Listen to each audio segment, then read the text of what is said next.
Hello student, आपका हमारे YouTube channel पे स्वागत है। आज के इस वीडियो में हम सीटेट पेपर 2 के लिए मैथ्स के कुछ और इम्पॉर्टेंट क्वेश्चन करेंगे। ये जो क्वेश्चन है ऑनलाइन एग्जाम में पूछे गए हैं, तो आइए स्टार्ट करते हैं अपने इस वीडियो को। तो फर्स्ट क्वेश्चन है, इसमें बोला गया है ABCD is a rhombus in which angle BAC is equal to 50 degree, then 3 angle D minus 2 angle DAC is equal to. तो यहाँ पर ये बोला है कि ABCD एक रोम्बस है, तो हम यहाँ पर एक रोम्बस बना लेते हैं। रोम्बस हमारा इस तरीके से होता है जिसकी चारों साइड इक्वल होंगी और पैरेलल होंगी, ठीक है। तो यहाँ पर A, B, C और D ये हमारा हो गया रोम्बस। BAC यहाँ से अगर मैं एक डायगोनल ड्रॉ करूँ तो ये वाला जो एंगल है हमारे पास 50 डिग्री दे रखा है, और आगे बोला है एंगल 3D, मतलब ये वाला एंगल का, और एंगल DAC और इस एंगल का, ये मैंने ले लिया x और ये ले लिया y। इन दोनों एंगल को हमें फाइंड करना है पहले। तो देखिए यहाँ पर ये जो है हमारे पास एंगल BAC ये हमारे पास है 50 डिग्री, ठीक है। तो ये ऊपर वाला एंगल ये भी क्या हो जाएगा, ये भी 50 हो जाएगा। क्यों? क्योंकि ये ऑल्टरनेट एंगल होते हैं। तो BAC इक्वल हो जाएगा एंगल DCA के, कितना, 50 डिग्री। अब देखिए ये रोम्बस है, तो रोम्बस की चारों साइड इक्वल होती है, तो इस ट्रायंगल में ये दोनों साइड तो इक्वल है, ठीक है। तो ये एंगल भी क्या होंगे, इक्वल होंगे।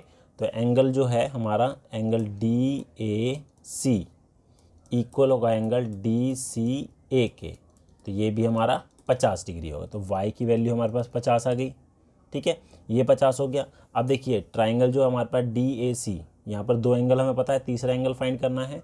तो हम एंगल सम प्रॉपर्टी से एंगल x जो निकलेगा हमारा वो निकलेगा 180 माइनस 50 और प्लस 50, तो 100 हो जाएगा। तो ये हो जाएगा 80 डिग्री। तो x आ गया हमारा कितना, 80 डिग्री, और y हमारे पास है 50 डिग्री। अब हमें फाइंड करना था angle 3D minus 2 angle DAC। तो एंगल D हमारा आया है 80 डिग्री, और एंगल DAC ये आया हमारा 50 डिग्री। तो यहाँ वैल्यू रख देते हैं। तो 3 इंटू एंगल D कितना है, 80 है, माइनस 2 इंटू 50, तो ये हो जाएगा हमारा 8 × 24 240 माइनस 100, तो ये आ जाएगा हमारा 140। तो ऑप्शन नंबर सेकंड इसका करेक्ट हो जाएगा। अगला क्वेश्चन देखते हैं। अगला क्वेश्चन हमारे पास है the mean of range, mode and median of observation. तो यहाँ पर ये जो डाटा दिया गया है हमें करना क्या है, रेंज, मोड और मीडियन का मीन निकालना है। तो सबसे पहले हम इसको असेंडिंग ऑर्डर में कर लेते हैं। तो सबसे छोटा जो नंबर है यहाँ पर वो है 6, ठीक है। तो यहाँ पर हमने 6 लिख दिया। उसके बाद आता है 8, फिर 10, तो 8 लिख दिया और फिर 10 लिख दिया। 10 यहाँ पर 2 बार है, ठीक है। तो उसके बाद आता है हमारे पास 10 के बाद है हमारा 15। 15 यहाँ पर 1 2 3 बार है, तो यहाँ पर हमने 15 लिख दिया 1 2 3 टाइम। 15 के बाद जो उसके बाद उससे बड़ा नंबर है वो हमारे पास है 50। 50 हमारा एक बार है, ठीक है। 50 के बाद हमारे पास 80 है, 80 आ गया। 80 के बाद 100 है, और फिर हमारा 120 है, ठीक है। तो यहाँ पर नंबर दे रखे थे 1 2 3 4 5 6 7 8 9 10 11।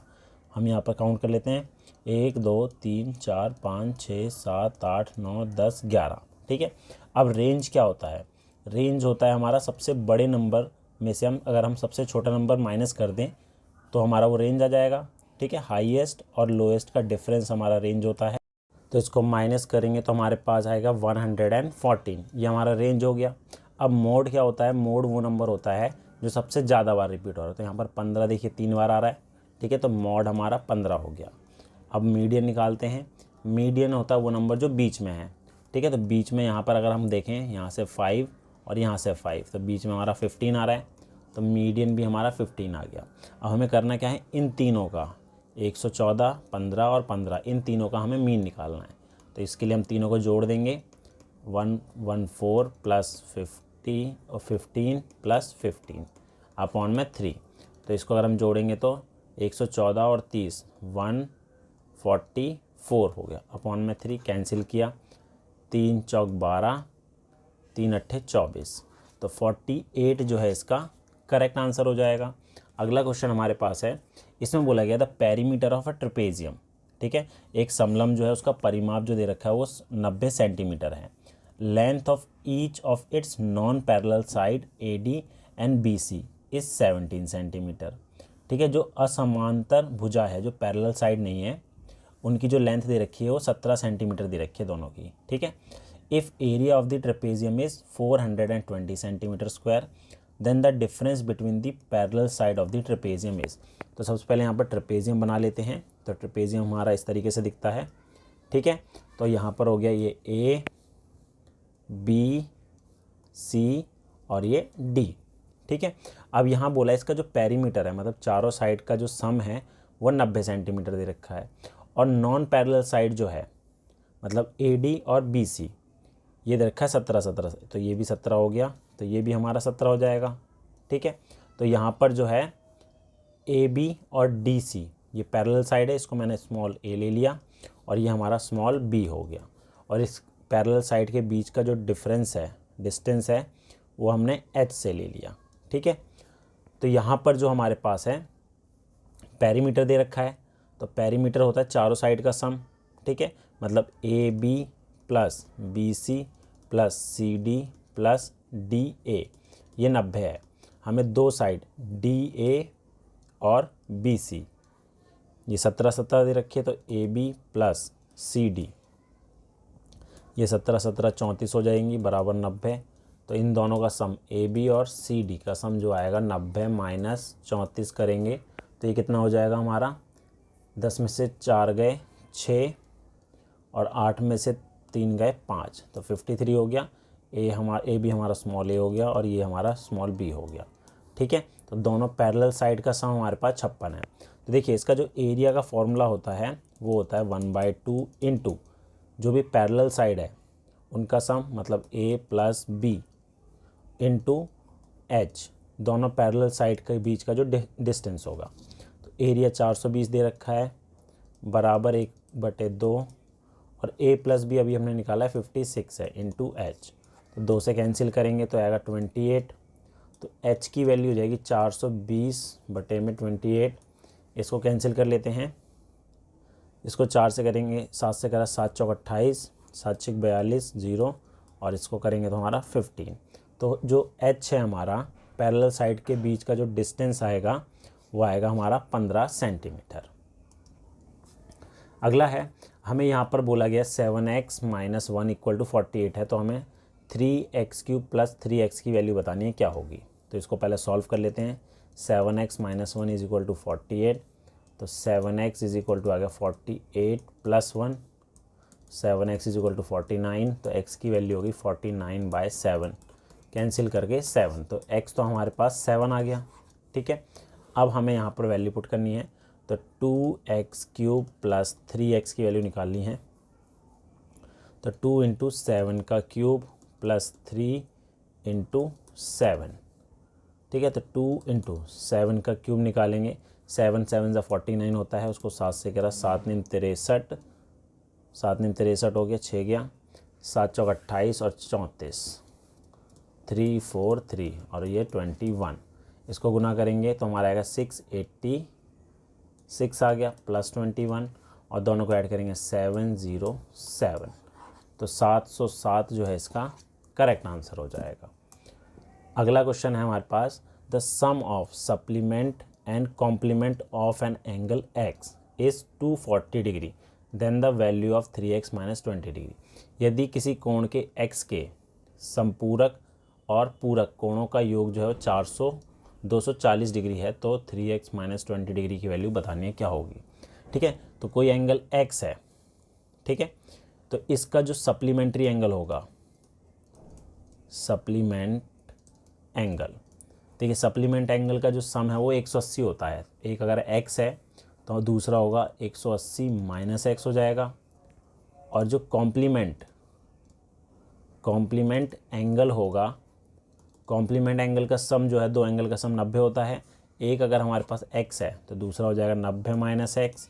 अब क्वेश्चन में बोला है इन दोनों का जो सम है वो दे रखा है हमें 240, तो 180 minus x plus 90 minus x is equal to 240, तो ये हो जाएगा हमारा 180 और 90 हो गया हमारा 270 minus 2x equal to 240। So 2x is equal to जो हो जाएगा हमारा 270 माइनस 240, तो 2x बराबर आ गया 30। तो x की वैल्यू आ गई हमारे पास 15। x 15 है, हमें वैल्यू निकालनी है 3x माइनस 20 डिग्री की। 3 इंटू 15 माइनस 20, तो ये हो जाएगा हमारा 5 15 45 माइनस 20 25 डिग्री। तो ऑप्शन नंबर तीसरा इसका करेक्ट हो जाएगा। अगला क्वेश्चन हमारे पास है, यहाँ पर बोला गया P हमें दे रखा है, Q दे रखा है और R दे रखा है। हमें P minus Q plus R की वैल्यू बतानी है क्या होगी। ठीक है, तो सबसे पहले हम क्या करते हैं, P माइनस क्यू निकाल लेते हैं।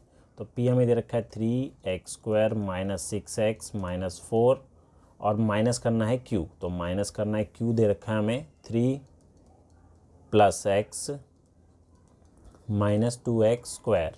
ठीक है, तो यहाँ पर ब्रैकेट अगर हम ओपन करेंगे तो हमारा जो साइन है वो चेंज हो जाएंगे यहाँ पर। ठीक है, इसके साइन जो है चेंज हो जाएंगे, तो -3 हो जाएगा, ये माइनस x हो जाएगा और ये प्लस का 2x² हो जाएगा।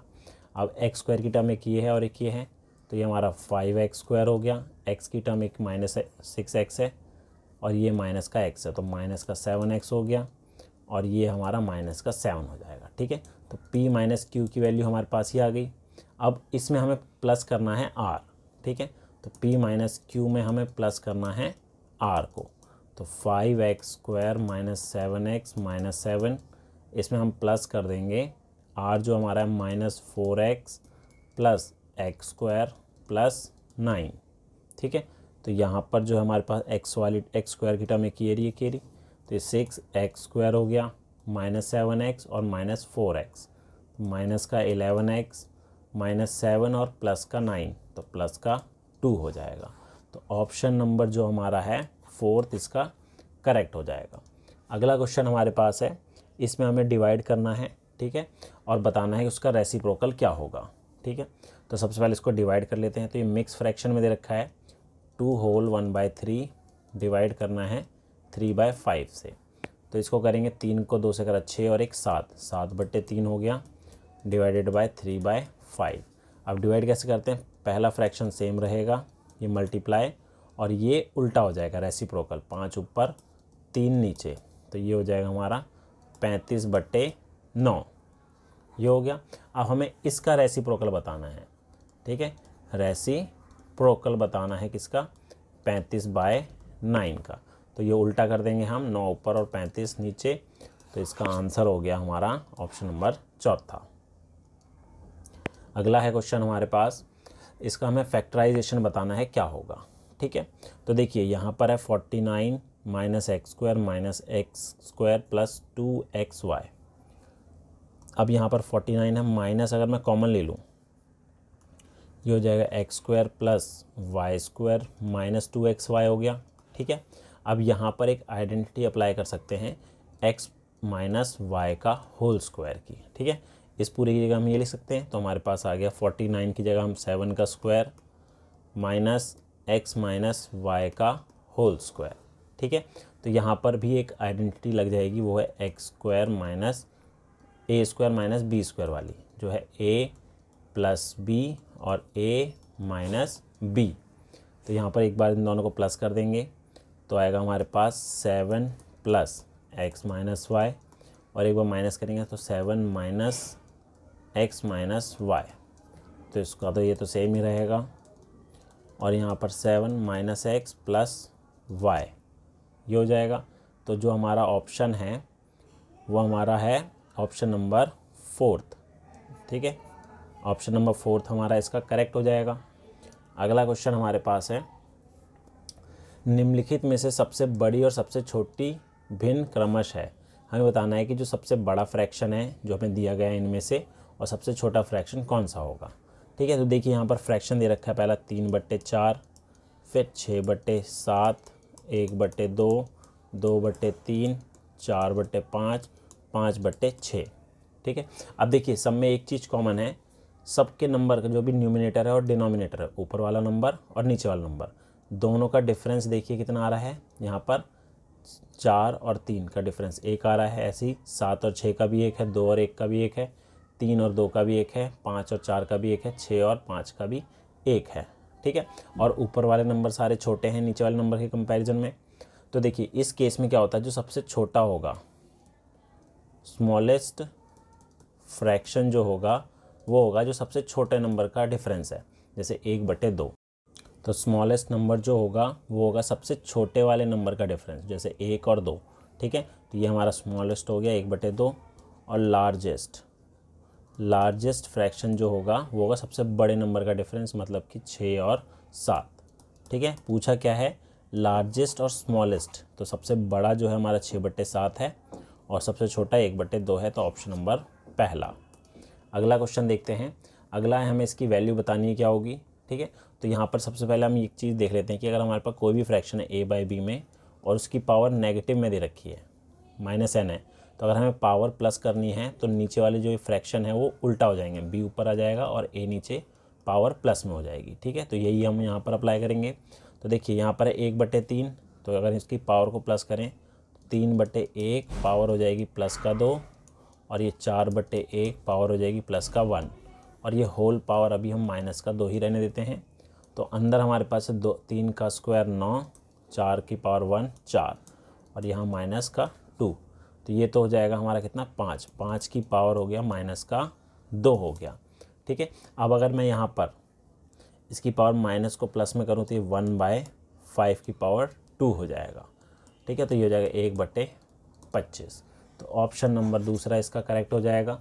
तो ये थे हमारे CTET पेपर 2 में पूछे गए कुछ इंपॉर्टेंट क्वेश्चन। उम्मीद है आपको हमारा वीडियो पसंद आया होगा। Thank you.